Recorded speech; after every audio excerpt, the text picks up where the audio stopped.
make peace with yourself. Yan po ang makabuluhang payo ng drag queen at influencer na si Sofia Trazona para sa mga kapwa niya transgender. Sa kanya pong pagbisita sa Good Morning Kapatid, si Sofia ang anak ni Sex Ma'am Izzy na laging laman ng balita dahil po sa kanyang gender preference. Nasa frontline ng balitang yan, si MJ Marfor.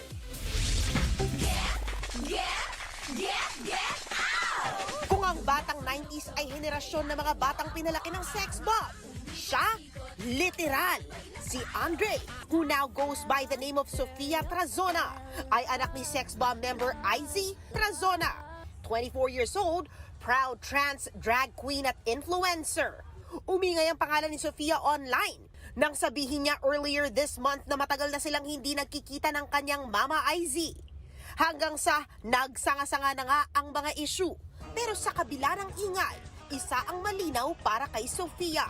I'm constantly talking with my mom. At ang relasyon nilang mag-ina, hindi kayang putulin ang opinyon at ingay ng social media. Patungkol naman sa kanyang stepfather na si Alvin Aragon, ito lang ang masasabi ni Sofia. I respect you because you are my mother's husband. And hindi mababago yun. Sa kanyang pagbisita sa Good Morning Kapatid, proud na kinuwento ni Sofia kung gaano siya kaswerte sa suporta at pagmamahal ng kanyang pamilya, lalo na ng kanyang papa Michael Navarro.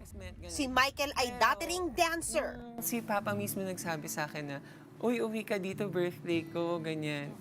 I went there, tapos nagulat ako yung sa mga kamag-anak namin, sa mga friends niya na, uy, yung dalaga ko, ang ganda na, oh, ang laki-laki na, kaya nagulat ako. Oo.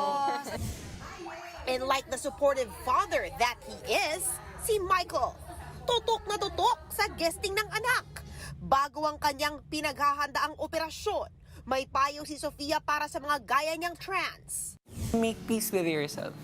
Na importante po na maintindihan mo din yung sarili mo, bakit mo nararamdaman yun, saan ka nanggagaling. Kasi how will you express yourself to other people if sarili mo palang hindi mo na naiintindihan? Ano ba iba?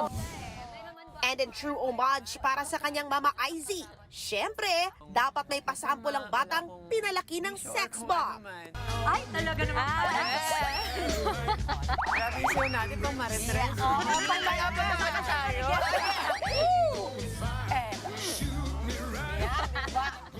Nagbabalita mula sa Frontline. MJ Marfori, News 5. Mga kapatid, Jervy Wrightson po. Eto na nga. Para sa latest showbiz news at iba pang kay-alaman, mag-follow at mag-subscribe na sa social media pages ng News 5.